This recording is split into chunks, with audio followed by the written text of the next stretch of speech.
ألا إنهم هم المفسدون ولكن لا يشعرون وإذا قيل لهم آمنوا كما آمن الناس قالوا أنؤمن كما آمن السفهاء ألا إنهم هم السفهاء ولكن لا يعلمون.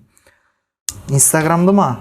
Инстаграмды так сол осы Түркияға келем деп ниеттенген уақыттан бастадық. 2018 жылдың март айында. Оны маған келіншегім кеңес етті, бастасаңызшы деп. Сөйтіп бірінші постым бар, ең астына түсіңіздер көресіз, өз жерде кішігірім ғана сөз жазылып тұр, басқа еш нәрсе жоқ. Мен негізі тамақ пісірмеймін ше, үйде келіншегім жоқ. Ол кісілер кейін келеді, 1-2 айдан кейін, содан тамақ істейміз енді, амал жоқ. Жұмыртқа қуырмағанын айтайын ба, қашан болды? 3 жыл бұрын шығар.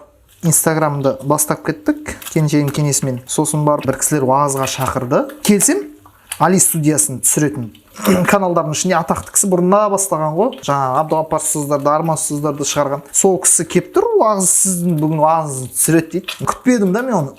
Сол жерде бір 2 уағыз айттым.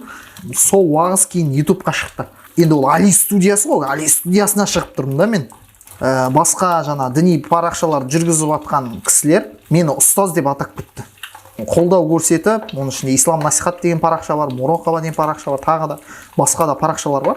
Атын атамасам ренжімесін. Сол кісілер қолдау көрсетіп, Инстаграм парақшам отмечать етіп, жай адамдар қосыла бастады. 3 жылдың ішінде мені еңбекпенен, қолдауменен, Алланың қалауымен 35 мың адам жиналды. Ешқандай накрутка жасамағанбыз. Альхамдулилля.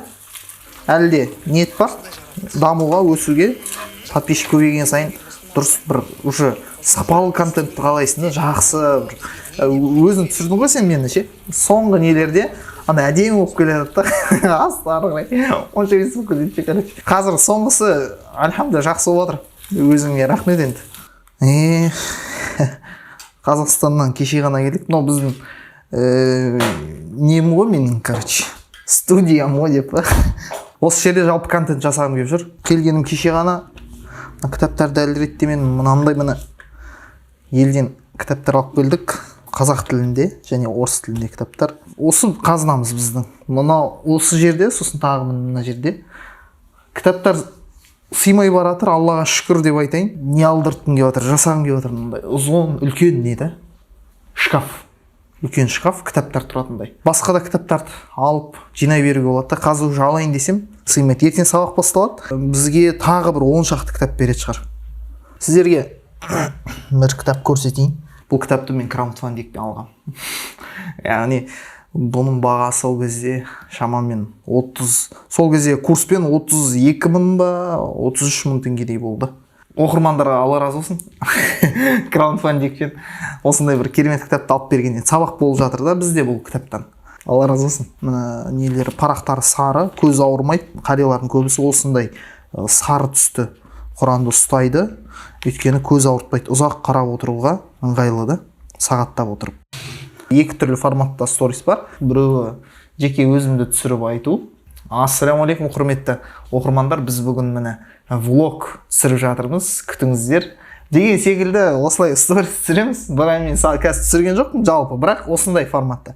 Екінші формат, мысалға, мына кітаптың бір жерін алайық. Мысалы, бір хадисті мен аударып беремін да. Аухаллаху та'ала иля Дауд алейхиссалам. Алла тағала Дауд алейхиссаламға уахи етті. Аниттахид на'алайни мин хадидин. Уаса мин хадид. Дауд алейхиссаламға темірден өзіне таяқпенен аяқ киім ұстасын деп. Уатлубул илме хатта танкасирал аса. Сөйтіп, мына таяғы, ол бірақ таяқ темірден ғой. Сол таяғы сынғанға дейін не істесін? Ілім алсын дейді. Уатан хариқан на'лан, және аяқ киімі жыртылғанға дейін. Былайша айтқанда, өлімнің соңына дейін деген сөз ғой бұл. Ілім алу тау бесіктен жер бесікке дейін екенін мағынасын білдіртіп тұр. Осының төртеуіне адамдарды қызықтыратын осы стористің даусын қосып тыңдайтындай әрекет жасауға итермелейтін сөздерді жазуға тура келеді. Оны мен жазбасам, көбісі оны тыңдамайды. Жазу керек. Оны жазу үшін ойлану керек. Соны получается, стористі түсіруге 1 минут уақыт кетсе, оны шығаруға 5 минут уақыт кетеді. Оны мен өңдеймін, немесе тіпті 10 минут уақытта кетіп қалады ше. Кейде оңай емес, кәдімгідей контент жүргізу энергияны жеп қояды ше. Егер жұрт байқаса, мен негізі стористі көп жағдайда сабаққа бара жатқанда және келе жатқанда түсіремін да. Шама келгенше тырысып жатырмын мен.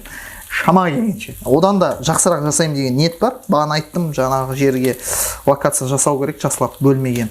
YouTubeқа шығу ниет бар. Кітаптардан әртүрлі. Кітаптар көп қой. Өтетін, түсіндіретін кітаптар көп. Соларды жай-жай. Бірақ оны сапалы қылып шығарғым келеді да мен ше. Сапалы қылып. Басқалардың да намаз оқымайтын, бірақ әйтеуір дінге өзі бір намаз оқығысы келетін дейміз ба. Сондай адамдар тыңдау үшін контент керек. Жақсы контент керек. Мына қазір мен тұрған осы балкон, осы үйде Мұрат бауырым тұрған еді ол кезде. Ол кісіге Алла разы болсын. Реклама жасап жіберсек болады, парақшасын белгілеп.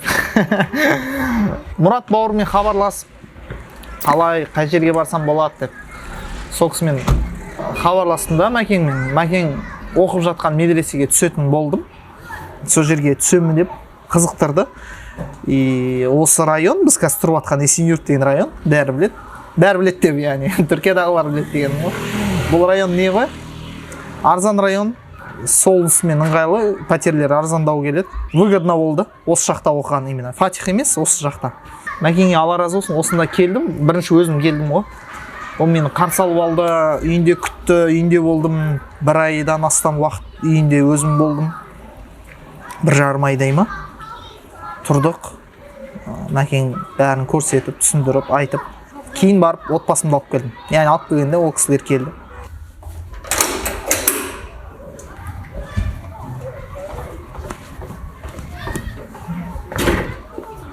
Осы үйде тұрдым. 2 рет тұрдым бұл. Осы үйде. Бұл үй сырты бір әдемі көрініп тұрған шығар сіздерге. Әдемі ғой сырты. Бірақ сырты бүтін, іші түтін деген үй ғой. Жақта сол тек қана нелер тұрады.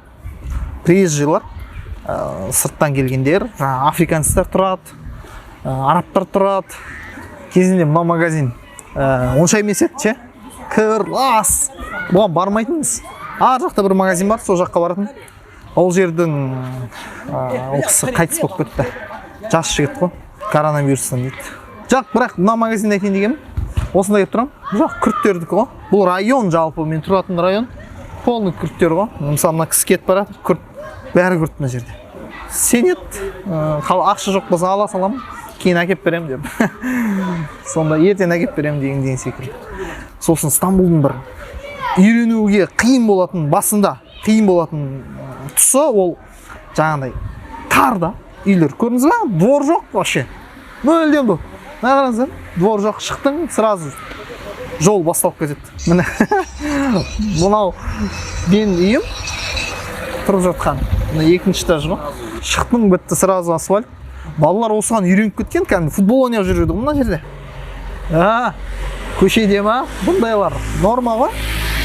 Мына нәрсе жалпы Стамбул халық көп болғасын. Стамбулда 20-25 миллион адам жай жүр ғой. Жай жүр. Адам көп болғасын, міне осындай лас нәрселер болады, мынандай тұрады, жатады деген сияқты ғой. Ол қалыпты жағдай, бұған көз үйреніп қалған. Бұл енді біздің район ғой, біздің Есенжұрт қой. Есенжұрт. Бұл Есенжұрттың жұрты осылай өмір сүреді. Бағана бұл қайта цыгандар тұрмайтын жер ғой. Ана жақта мен тұрған жер бар, цыгандар тұратын жер. Ол жер енді вообще ғой. Сасық, во-первых, лас. Неприятно ана көшемен өткенше.